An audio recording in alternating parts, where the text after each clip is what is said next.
Welcome to Rotisserie Chicken Podcast. I'm Jacob Worthington. I'm Anna Leckie. And we're fresh to death today. Anna, tell them about it. We are pretty fresh to death. We are freshly bathed, freshly washed, on the verge of death. Anna, the brink. Anna is a soft summer. Yeah, I've been so obsessed with my color palette lately because there's that whole TikTok trend of people trying to get their color consultations because you know what colors make you pop. And I'm trying it out. I think I'm either a soft summer or a soft autumn. I can't tell. If anybody is seeing me or has seen me and knows if I'm soft summer or soft autumn, please let me know. Because it will do me a world of favors. So much crazy things are going on in the world, and I come home and Anna's like, I'm just obsessed with this. And I'm like, what is it? She's like, am I a soft summer or a soft autumn? It's how I deal with the craziness because it's such an innocuous thing to focus on. But it's been plaguing me. It's literally plaguing me. Is it not? Yeah. Yeah. It's not Jacob. Plaguing me, but it is definitely plaguing her. Yeah. For the viewers, which we have few. All two of you? I am wearing my last podcast on the left shirt in honor of our topic today because it is a very last podcast on the left kind of idea. Yeah. So, what is it? Tell us about it. We're going to discuss very surface level time travel. Ooh. Off the rip, I don't believe in time travel. You don't believe in time travel? Off the rip. But maybe I will at the end of this episode. I just feel like it's not... I think if it was possible, we would have heard more about it and it would be more publicized. But yeah, do you believe in it? I think it's possible. I don't know if anyone's done it, but I do believe a lot of people think that you can't time travel because, at least not back in time, because of the whole grandfather paradox. And I would love to do a whole episode on paradoxes, but the grandfather paradox is the idea that if you go back in time and somehow disrupt your grandfather's life path, then you'd never be born. But if you were never born, then you never went back in time. And then you never disrupted his life path. Right, exactly. That's my But then quandrum. You were born. I think the way we solve the grandfather paradox is that time actually exists simultaneously, both the past, present, and future. And so anything that has happened, in the future, has happened in the past. So, if you went back in time, whatever you went back in time to do created the scenario where you went back in time, and you can't unbreak that loop. Right, that makes sense. What is the math equation or the 2 plus 2? The principle in physics where it's the concept of time is like a web, and then there's a ball that goes in the middle and it bends the time around. Oh, that's gravity. I thought that was talking about space-time? Yeah. The illustration of a ball that bends cloth.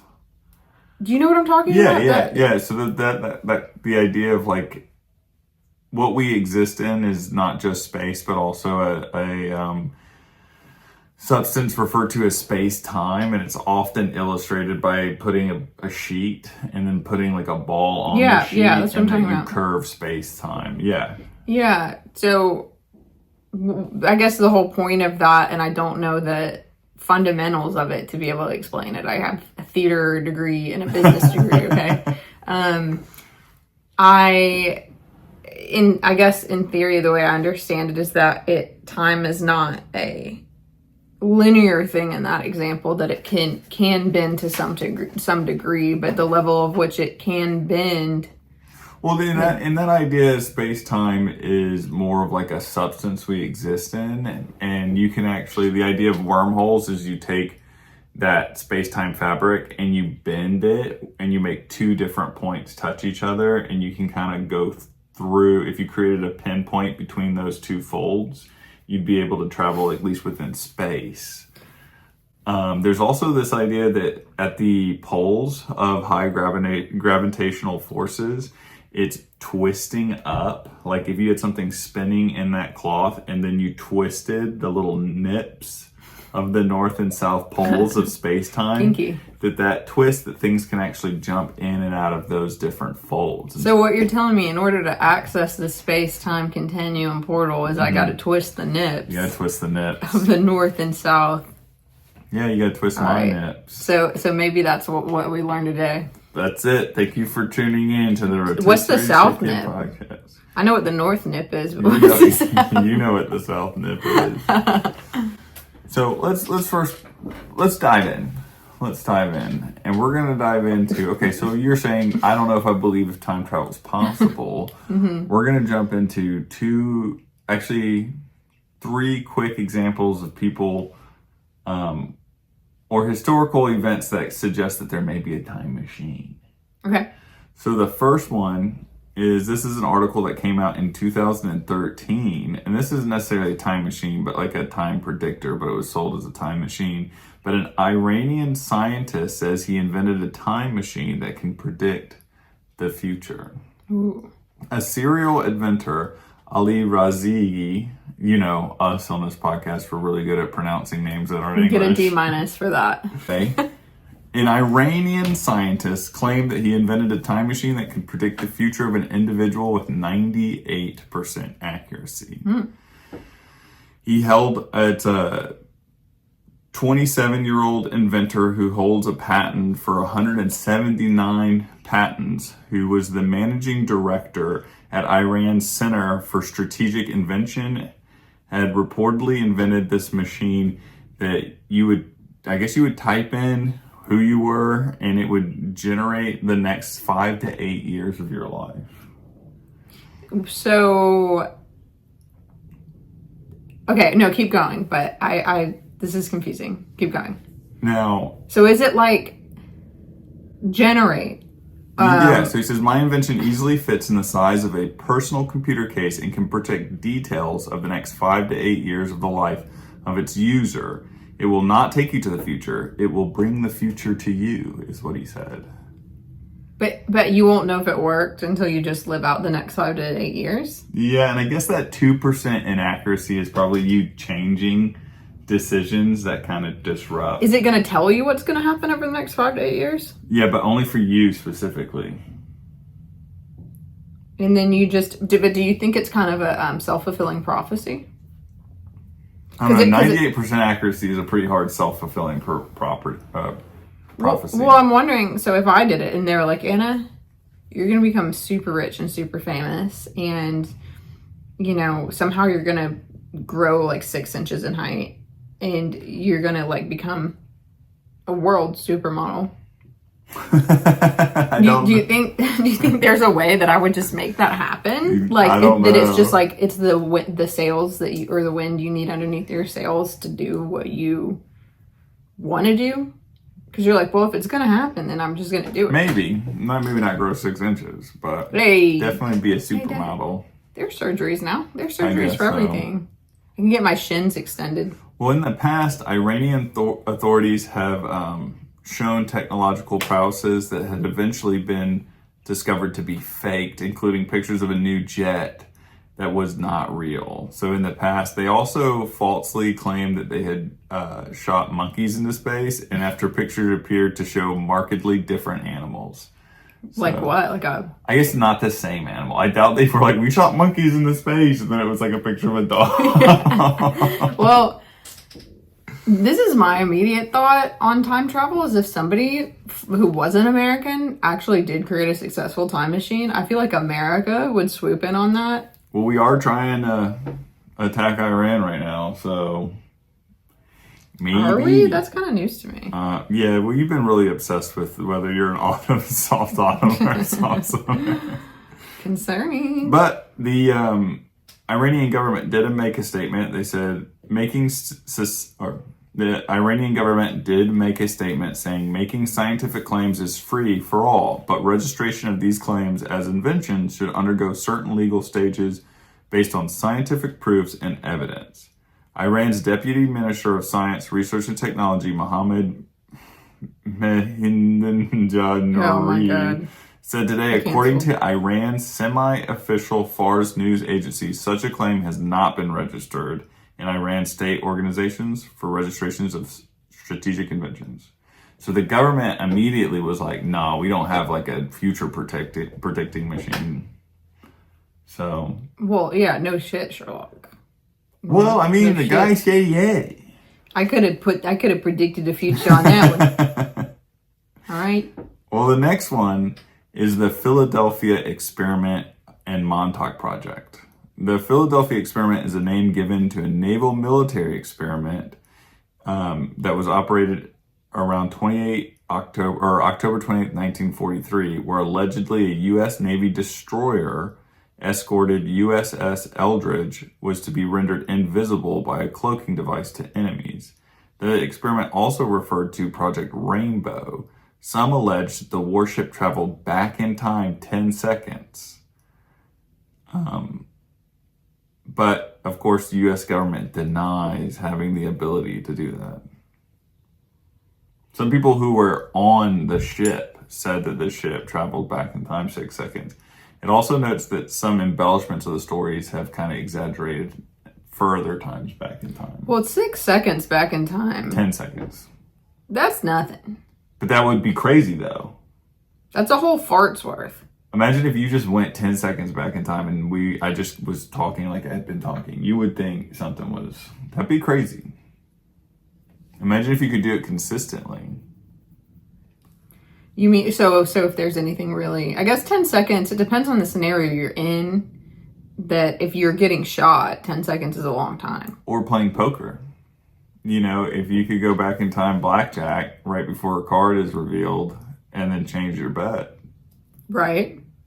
You know? Right. Or if you say something really awkward. Could you buy a lottery ticket in 10 seconds? Could you go back in time after seeing it on your phone and be like...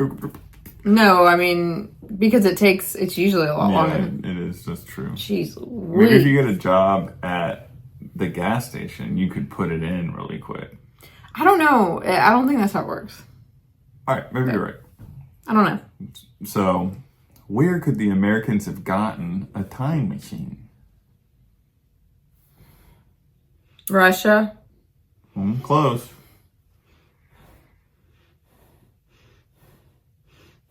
Canada. Nazi Germany. Oh, of course. Why did I not think of that? So, Die Clock, which is German for the bell, is purported to be a top secret scientific device, wonder weapon, or Wunderwaffe, developed in the 1940s in Nazi Germany, rumored to be able to have people travel in time. Well, what? Okay, and you said Nazi Germany. Mm-hmm. Why would Hitler not have used this? Well, maybe they didn't iron out the technology. Like, if anybody would have used this, it probably would have been him. Well, here's another one we're going to have a hard time with. So it was first fully described by a Polish journalist named Igor Witkowski in Prawda o Wunderwaffe. Jacob, you just pass it. Just skip it. You're literally just skip it. And it was a book on Nazi occultism, anti-gravity, and free energy suppression research. In 2001, the book Hunt for the Zero Point author Nick Cook identified claims of the Die Clock from that author.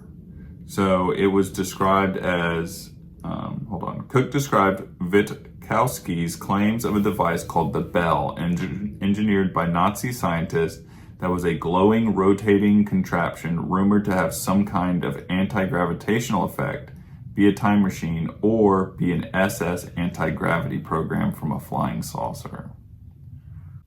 According to Cook, Die Glock was a bell-shaped 4-meter by 3-meter diameter incorporated 2 high-speed counter-rotating cylinders with a purplish liquid, metallic-looking substance that was supposed to be highly radioactive named Zerum 525. Wow. What do you make of that? I don't know. I mean, it sounds like a comic book. Well, I mean... It sounds like something that they just made up.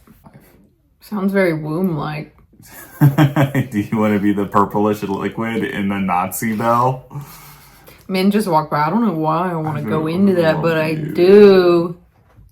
Well, apparently the scientists who worked on the bell were all executed, and eventually Oh my god, Nazi Germany is the worst. one of the supporting documents was a war crime trial where an unnamed soldier claimed to have killed 60 scientists who had been working on the project. Okay, hopefully this is all made up because that's messed up, but also way to cover their tracks that it never actually existed, that anybody who worked on it's dead now, so I guess we can't really validate it. It's believed, though, that Kurt Dubas, Werner von Braun, and Welcher Gerlach were allegedly implemented in Die Glock research and claims that they traded it for safety after the Americans won. Because we did bring those guys into our like NASA space travel rocket ship programs. So they were like, we'll give you our time machine if you let us live. So it got into the hands of the Americans. Yeah, and we went 10 seconds back in time. Where is it now, though? I don't know. Maybe it's in New Jersey flying around. New Jersey of all, yeah. Maybe it's in the sky. So we've got two real quick pictures that we will describe to you, but hopefully maybe Anna can put it in the background. Yeah, we'll insert it. We'll insert it.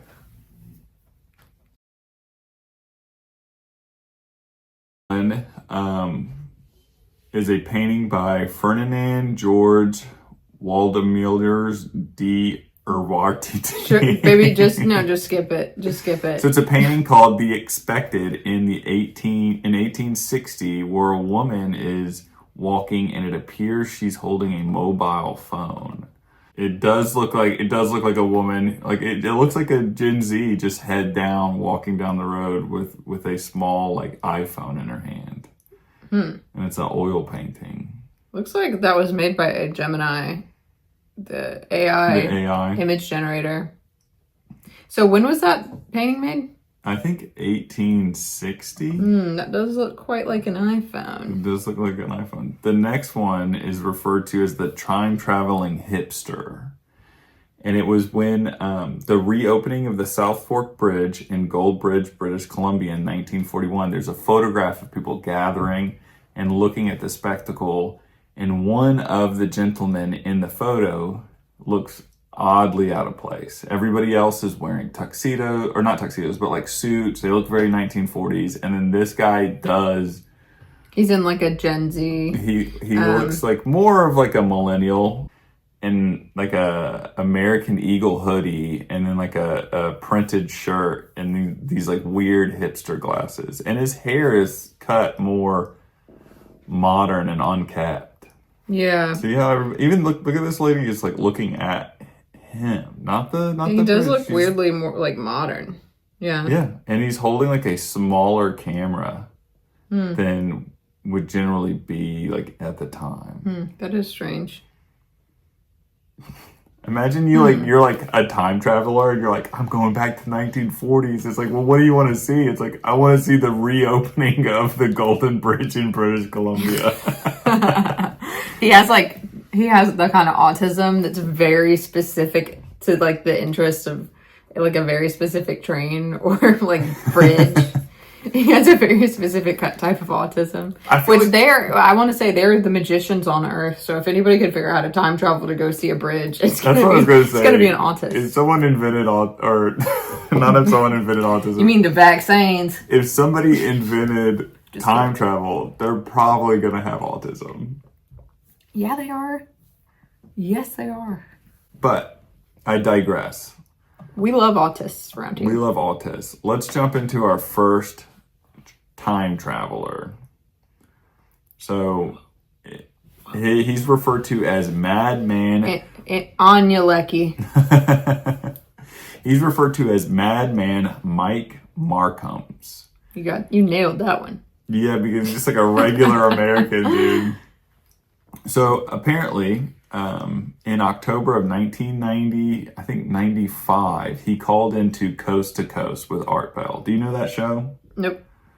Coast to Coast was a late night show that was on AM radio up until recently, I believe, from like the late 80s or early 90s, where people would call in and tell like, oh, my boyfriend's a werewolf, or like I got abducted by aliens, and it would just be like these. So it was like really salacious, like almost Esquire type of stuff of like that voice back again, like that. Well, it was all like supernatural. Yeah, okay. It was like conspiracy radio, and he transmitted from a trailer on an unknown location. Is how he always. What a badass! He would go, "This is Art Bell coming from the Nevada desert." We need to get rotisserie chicken up to that level. Yeah, we do, but we're in a very known location.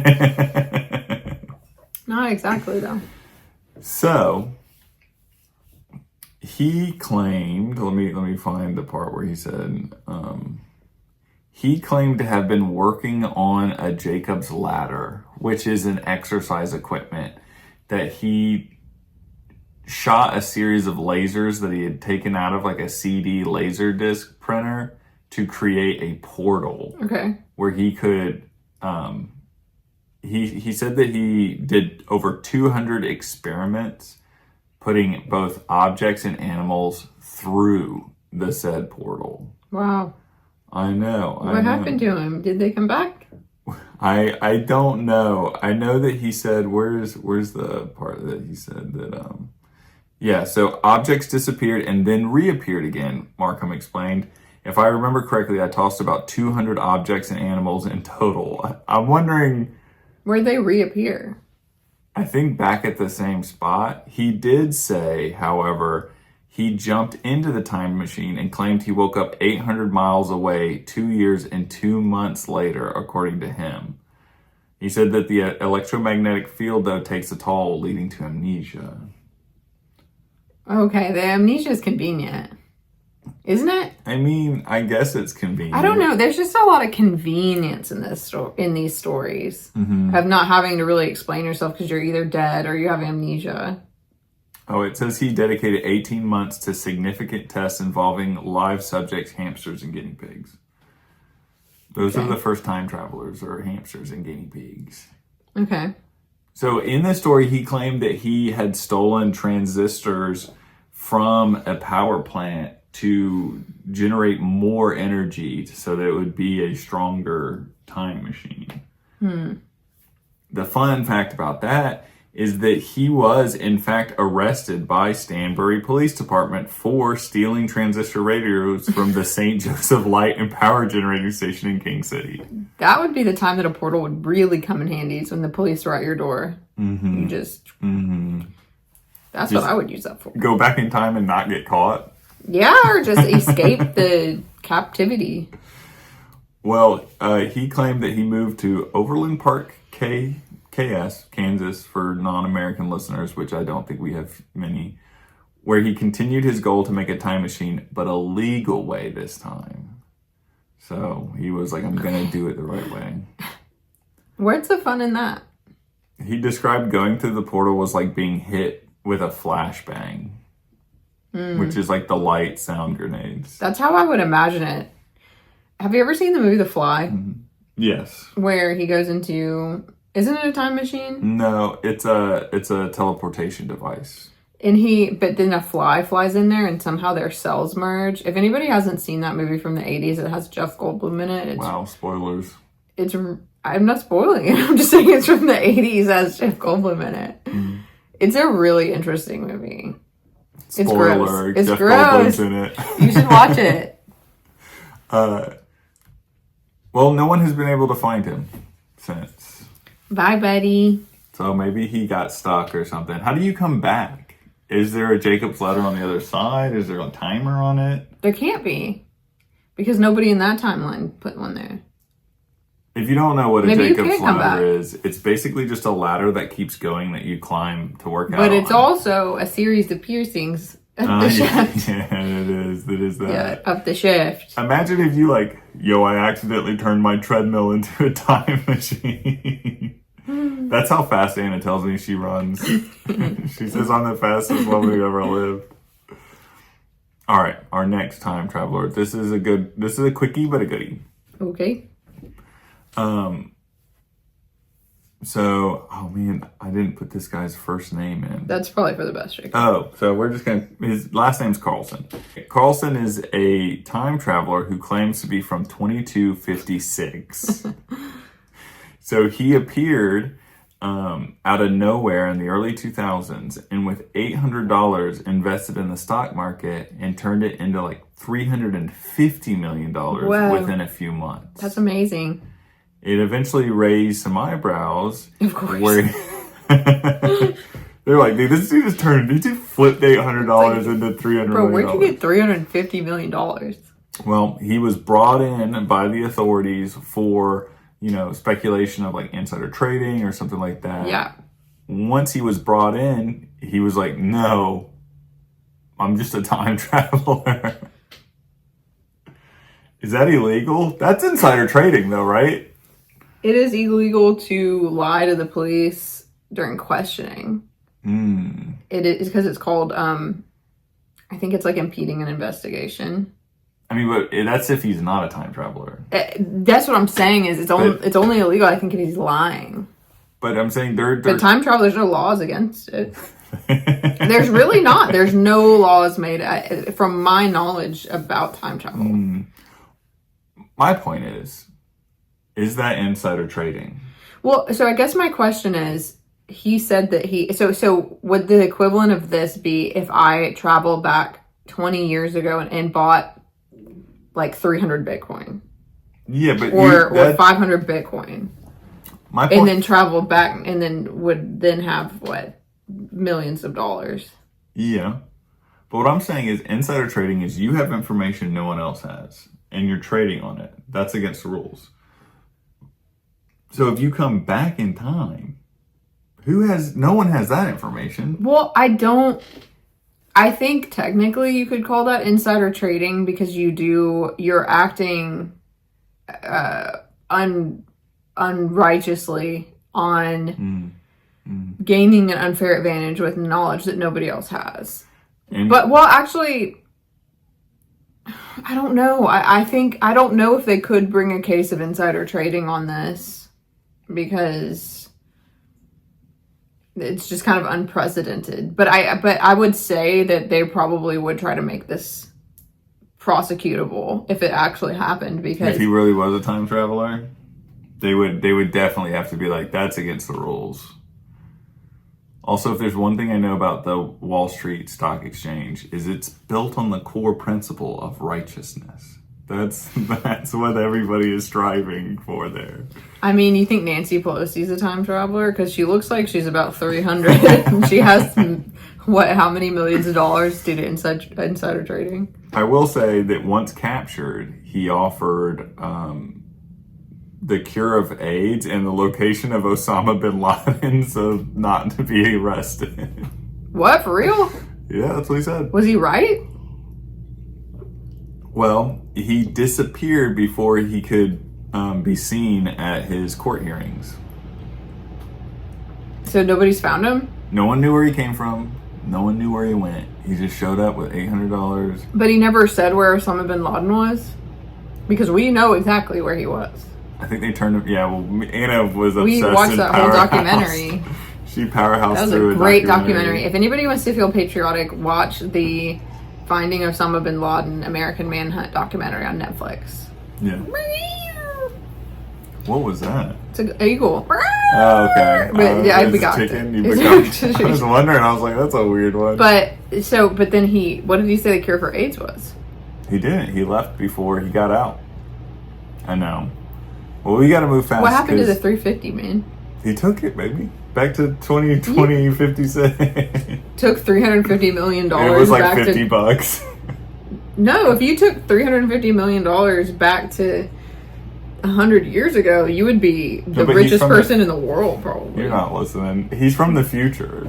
Oh. So he went to 2020 or 2256. Oh. So he basically went back in time and made $1,000. So, this is our last time travel story. This is the Trump is a time traveler theory. So, if you're unaware of this theory, there's a series of books written by Ingersoll Lockwood, which is a pen name for a lawyer and diplomat named Erwin Longman, which is a cool fun fact about him. He was appointed to the consul of the Kingdom of Hanover by Abraham Lincoln in 1862. But he was an aspiring writer, and he wrote a series of several books.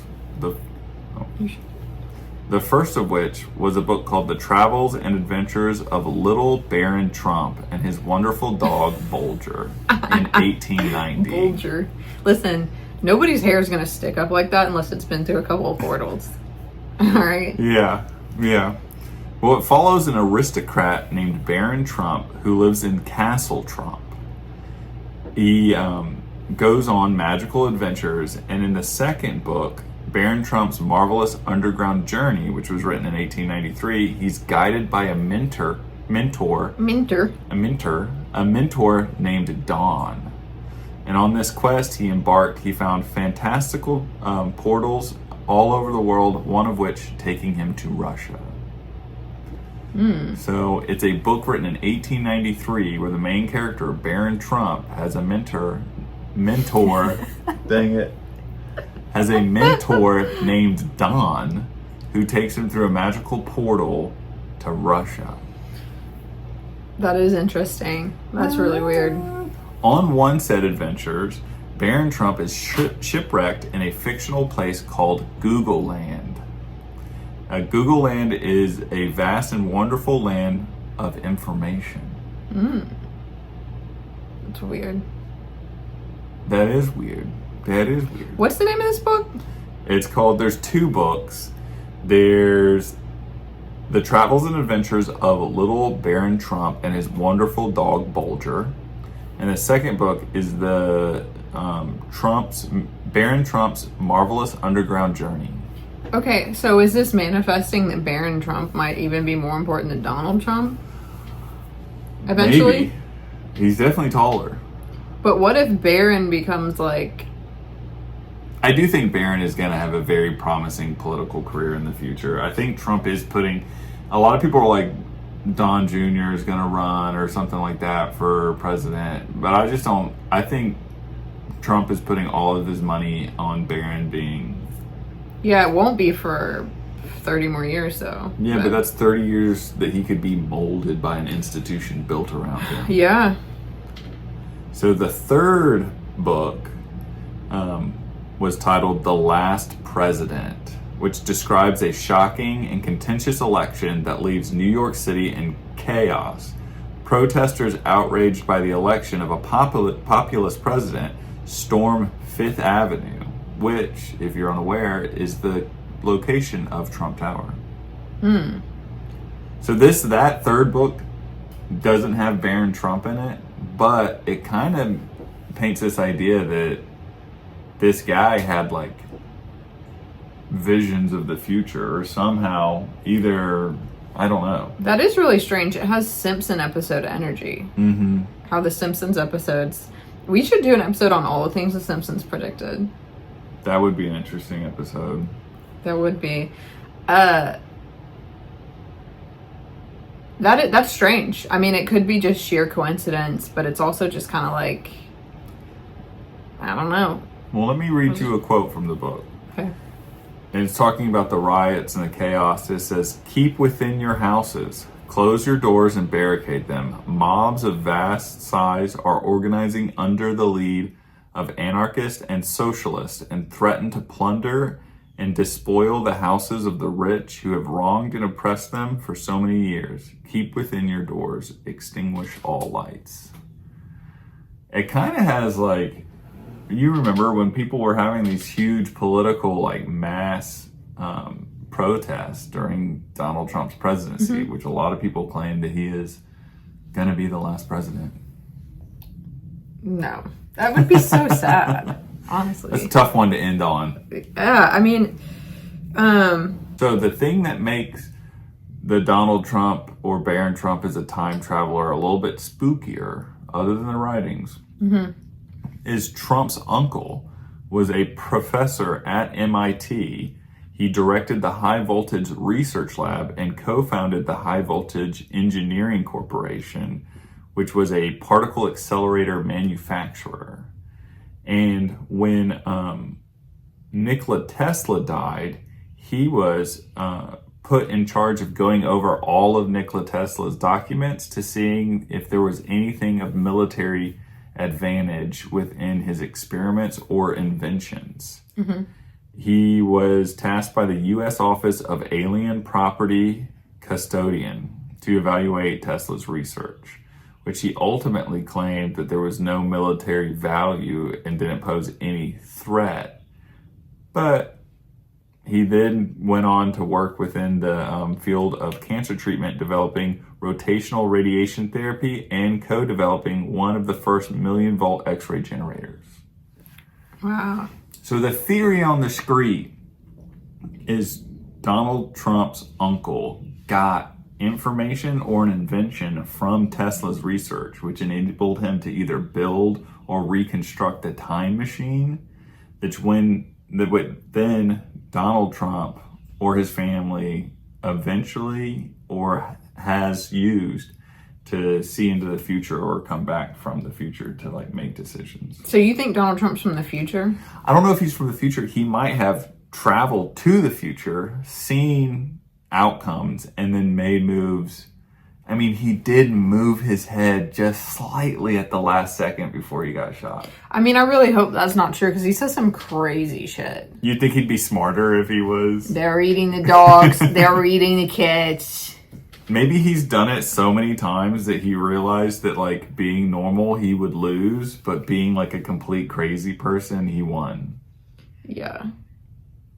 That's wild. I don't like that thought. There's also, I think we can do a continuation, a part 2 of this. Time travel? Yes, because there's so many really great stories that I know at the top of my mind that I want to tell you about. Well, you can do your time travel episode. I want to. I mean, there's a ton of things that have stuck with me throughout the years that I've heard that are really, really strange. A lot of it has to do with people who are in comas, who go somewhere else to a different time. I've heard those. Those are very interesting. Those are super interesting. And I think